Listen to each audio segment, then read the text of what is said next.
പശ്ചിമേഷ്യയെ കടുത്ത യുദ്ധഭീതിയിലാഴ്ത്തിയ America Iran സംഘർഷം അവസാനിക്കുന്നതായി സൂചന. മേഖലയിലെ വെടിനിർത്തൽ ധാരണ പോലും അനിശ്ചിതത്വത്തിലാക്കി നേരിട്ടുള്ള ഏറ്റുമുട്ടലുകൾ ഒഴിവാക്കാൻ ഇരുപക്ഷവും ധാരണയിലെത്തിയതായി രാജ്യാന്തര മാധ്യമമായ ആക്സിയോസ് റിപ്പോർട്ട് ചെയ്തു.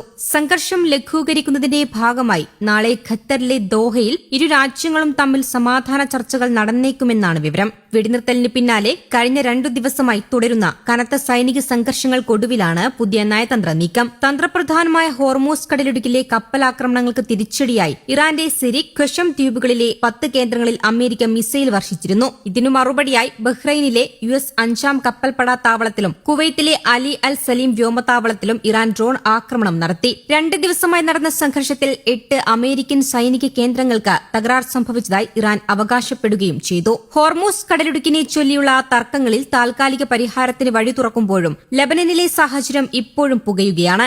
ഇസ്രയേൽ ലബനനിൽ വീണ്ടും ആക്രമണം തുടരുന്നതിനൊപ്പം ഹിസ്ബുള്ളയെ നിരായുധീകരിക്കാൻ ലബനൻ പട്ടാളവും സർക്കാരും നേരിട്ടിറങ്ങുന്നത് രാജ്യത്തെ മറ്റൊരു ആഭ്യന്തര യുദ്ധത്തിലേക്ക് നയിച്ചേക്കുമെന്ന കടുത്ത മുന്നറിയിപ്പുകളും നിലനിൽക്കുന്നുണ്ട്.